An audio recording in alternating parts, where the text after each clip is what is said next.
Hey guys, welcome back to my YouTube channel. Today we'll be making these beautiful Birkin sandals, half cover sandals, and I just can't wait to show you guys how it's made.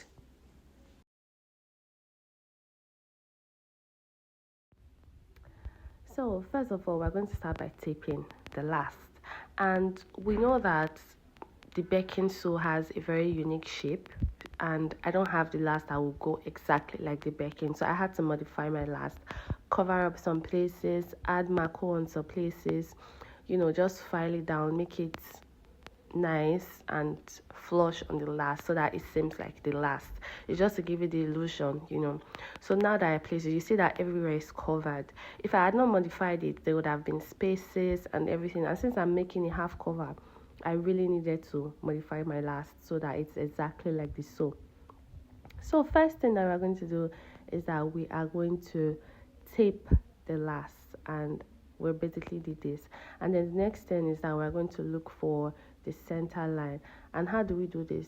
I just go with my pencil or pen. I would advise I use a pencil so you can easily erase, and just try to find my center line with my eye gauge and the rest.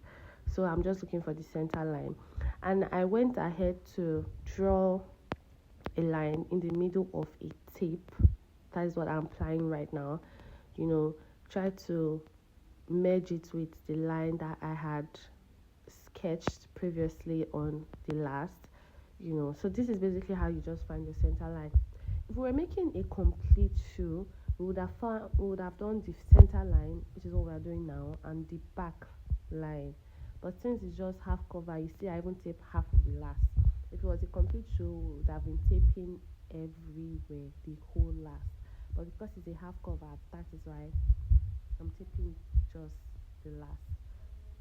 So after taping the last, I'm going to look for the next thing, which is called the standard last length.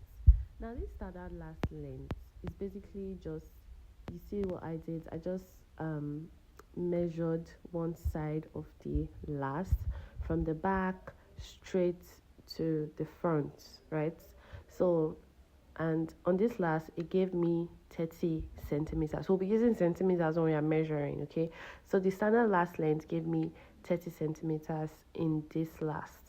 And this is going to be very important later. We're just going to take it step by step, okay? Next thing we're going to find is the balls. The balls is basically just the side, and how to get it is that you place your last on a flat surface. Sometimes I use books, boards, wall, anything, and just find the highest point that touches the flat surface. That is one side. That's how you find your balls basically.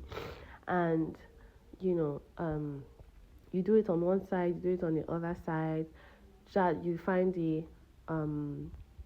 point that touches the flat surface that you are using, any flat surface of your choice, okay? You find it and then you mark it. That is basically your ball point. And you always have two on your last. You have the one that is on the medial side and the one that is on the lateral side. I think I may have mentioned something like this in a previous video. So I'm just going to go with my flexible tape, to basically connect the lines. And this line that I am drawing right now is called a vamp line, okay? This line that goes across from the medial side to the lateral side ball is called the vamp line.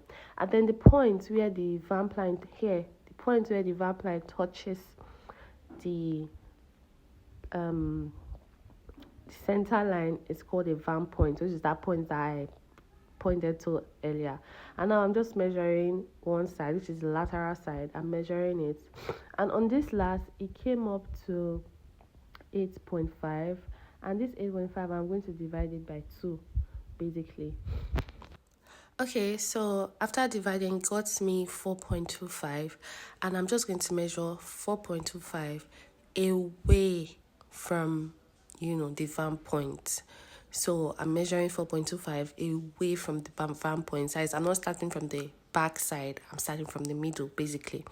So now that I measured that, we're just going to leave that there.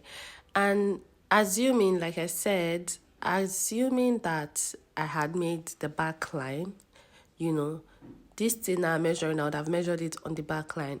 And how I got this is that I basically, you say I'm marking 6. I basically just took our standard last length, which was 30 centimeters, and divided by 5, and that gave me 6 centimeters. So I measured 6 centimeters, and then from that 6 centimeters, it's actually called is the counterpoint. So from the counterpoint, I am drawing a straight line down to the point that I divided as a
So I am just, arranging it.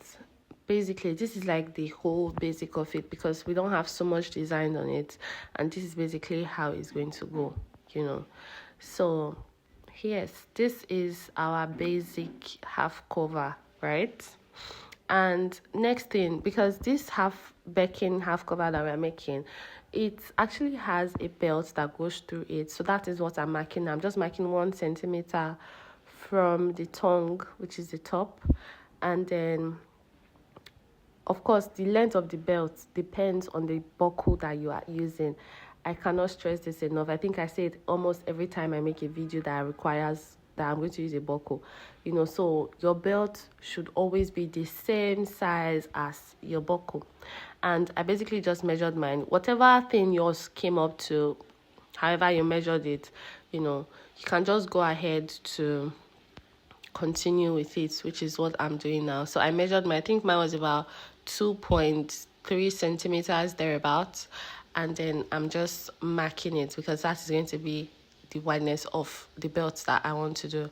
So it is 1 cm away from the vamp, from the center line, and 1 cm away from the beginning of the tongue. Please do not forget. And that's basically where I'm going to be punching my holes, the holes that the belt is going to, come out through.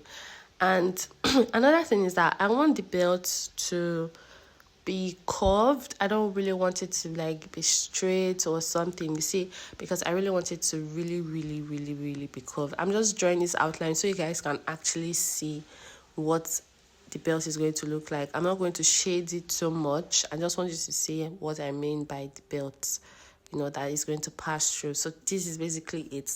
I am going to draw the belt on its own, but right now I'm basically getting the half cover pattern.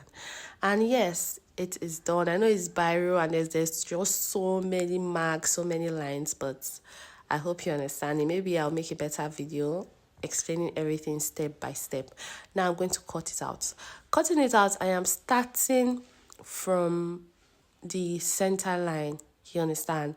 Because the way I'm going to do it, I am going to cut out from the center line and then replicate one side, cut out the other side to replicate it, basically, because it's not everybody that have the time to draw on one side and draw on the other side, and sometimes it might not really be symmetrical.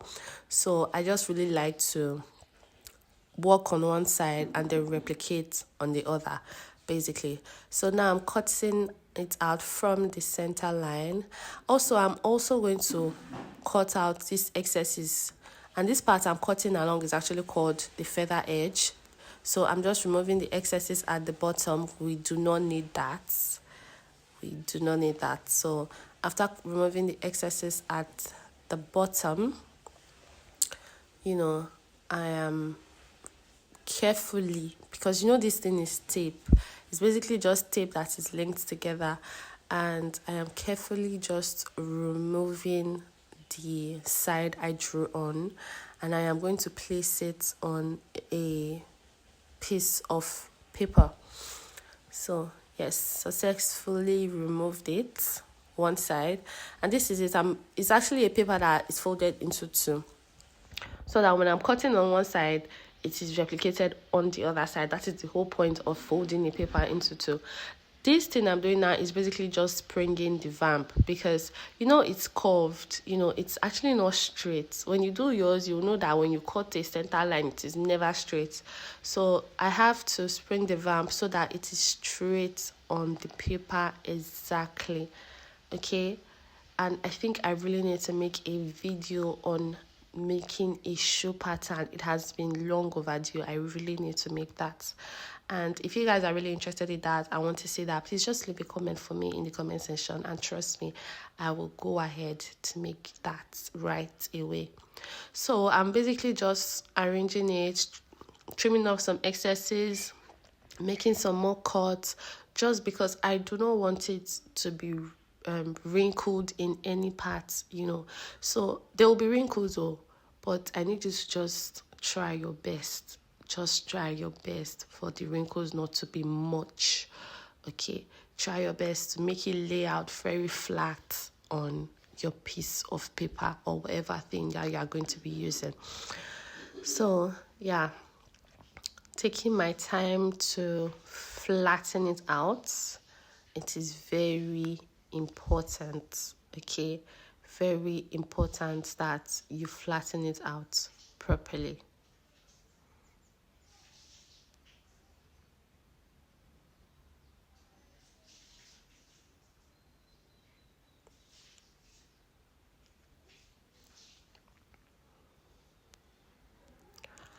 Okay, so successfully flatten it out. Next, I'm just marking around the feather edge, basically, no big deal.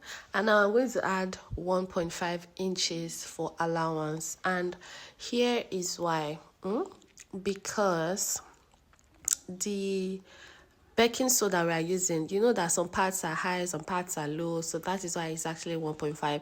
Normally you can just do like half an inch for your allowance or 1 inch at most for your allowance. I'm just doing 1.5 because of all of the sides of the baking so that is why. And next I am cutting out the pattern, cutting out the tongue, and cutting out the sides. Basically, that is what I'm doing now.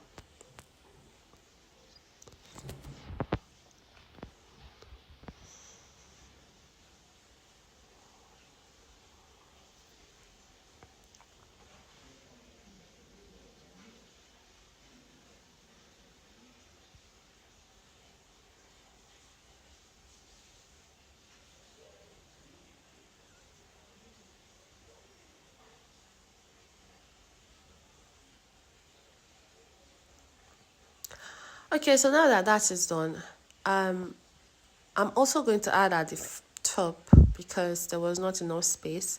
So now I'm just fitting it in to see how it will look on my last, basically. So just making sure that everything is intact, everything is okay. Making sure that everything is okay, everything is intact, everything is placed properly. You might not really be able to see the beauty of it right now, but I promise you that it will come out well. Fingers crossed.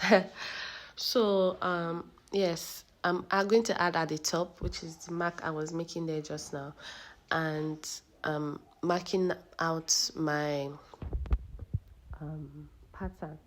So next we're going to go to these belts, the belt holes, and the points I made, I am just basically going to punch holes and then cut it out so that when I do draw the belt, I can see if it passes through. It's quite important that we do that. I mean, the belt is like one of the main components of this particular pattern, so it's very important that we get it right and we get it correctly.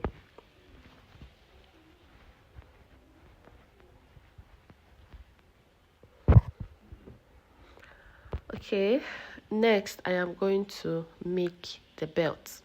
Like I said, I could have just easily drawn a straight line, but I don't want to do that because I want the belt to have a little curve to it. Okay, so I went again to tape out just the part of the belt. No need to tape out the whole thing again, just the part of the belt. And then I'm basically marking out those ones. That is the instep, the tongue. Basically that's what I'm just marking out right now. And then trying to draw out the belt. Okay, that is basically what I'm doing now. Just draw out the belt again. And then after drawing out this belt, because obviously you have to draw on one side and then replicate on the other. After drawing this out, I'm just going to cut out the pattern again, removing the under, cut out the pattern again from the center line. Cutting it out from the center line, and then I am just going to bring it out again, place it on a sheet of paper that is folded into two, and then cut it out. Basically, that is what I'm going to do. Just the way I did the other one, that is how I'm just making this one. Again, making sure that there are no wrinkles, making sure that it is placed properly on the paper, so that when I cut, I can actually get good replicates. Smoothing the edges, you know. So now that I'm comfortable with it, I'm going to cut it out again. And you're going to see the curve that I was talking about before.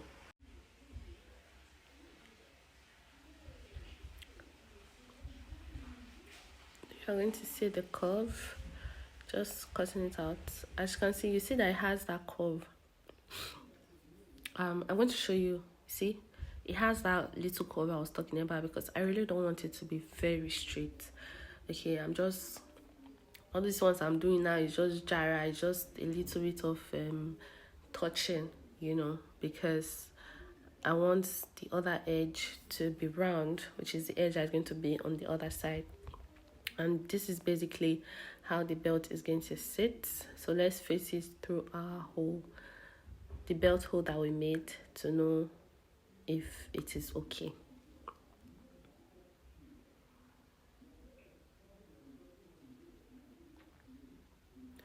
You might struggle with this a little, but you know, you can fit it in.